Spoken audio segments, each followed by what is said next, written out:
Alors, je m'appelle Angélique Reynaud. Moi, je travaille dans le transport. Je suis chef de trafic. Moi, j'ai rejoint le mouvement le 17 novembre, suite à la hausse du gasoil, entre autres. Entre autres, c'est tout ce qui est à côté, quoi. Le coût de la vie qui augmente, le pouvoir d'achat qu'on n'a pas forcément ou qu'on n'a plus. C'est toutes ces petites choses qui s'accumulent et qui, à la fin du mois, Moi, j'ai besoin de ma voiture pour aller travailler et j'estime que j'ai pas forcément envie de mettre plus d'argent pour aller travailler que pour faire plaisir à mes enfants, pour faire d'autres choses, d'autres loisirs. C'est pas le but en fait. Quand on travaille, on a quand même envie de se faire plaisir et de faire plaisir aux gens qui sont autour de nous. Donc là, à l'heure actuelle, on a l'impression de travailler pour payer justement, mais faire que ça. Alors, pas très positif parce que on a l'impression en fait que on nous donne un petit peu et on nous reprend d'un autre côté. Le gouvernement, on a l'impression qu'il se moque de nous. Et que il y a eu trop de morts, il y a eu trop de blessés, il y a eu trop de gens qui ont été mutilés pour juste manifester et dire que ils sont pas d'accord et qu'ils en ont marre de vivre dans la misère. Donc c'est vraiment quelque chose de très grave pour moi et pour beaucoup de gens, je pense. Donc et là on est arrivé où le gilet jaune, il baissera pas les bras. Ça fait 1 an, oui il est fatigué, oui on est épuisé, on aimerait bien rentrer chez nous, passer nos week-ends en famille, mais quand on est arrivé à un point de non-retour, quoi. Patrick Poré, je suis commercial là. Pourquoi on y va? Parce qu'on s'aperçoit qu'on paye de plus en plus.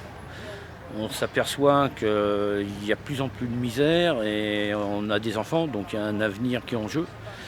Et quand sur les réseaux sociaux, l'idée du gilet jaune de sortir le 17 novembre est arrivée, on s'est dit pourquoi pas. Alors on est allé à une première réunion de préparation et puis on s'est senti encore un peu plus concerné. On est allé à la deuxième et puis on s'est engagé.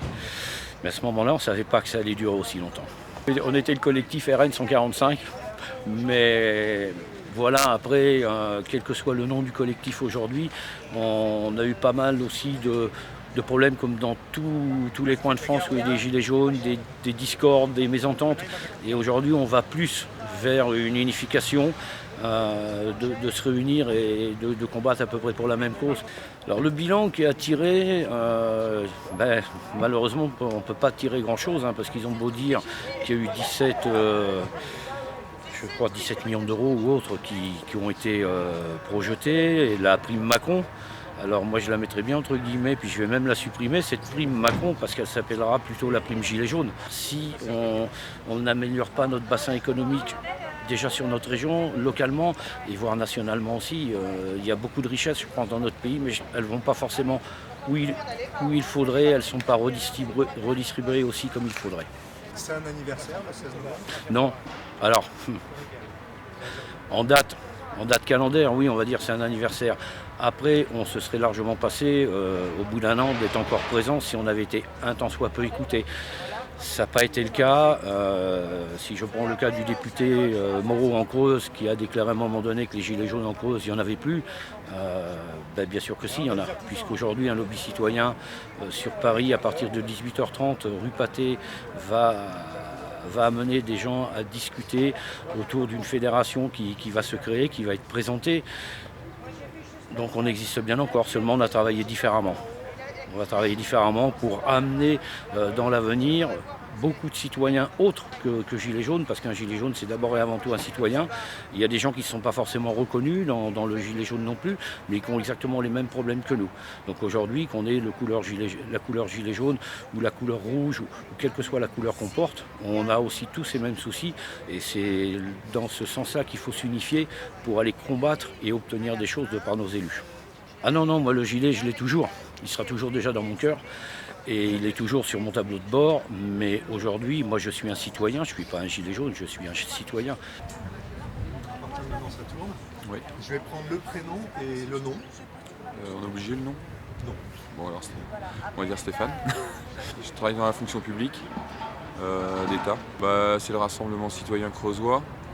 Et là actuellement, depuis quelques mois, depuis le mois de mars, on est en train de fusionner tous les groupes pour en faire qu'un. La goutte d'eau qui a fait déborder le vase, c'est surtout la taxe sur le carburant, la taxe carbone. Et donc à partir de là, tout s'est enchaîné et on s'est aperçu qu'en discutant avec les gens qu'il y avait des problèmes de salaire, il y a eu la taxe carbone, là on en est arrivé à la retraite, il y a eu plein de choses qui sont arrivées. Et puis voilà quoi, donc le bilan, malheureusement il aura fallu des violences au début du mouvement pour qu'ils commencent à nous faire des annonces qui du coup n'ont pas été bénéfiques. Quand on voit que le gasoil est plus cher que l'année dernière à la même époque au début du mouvement, on discute avec les gens que les situations à la fin du mois n'ont rien changé. La galère elle est la même qu'il y a un an, voire pire. Même l'alimentation a pris une augmentation, je crois, entre 10 et 15%. Tout a augmenté en fait.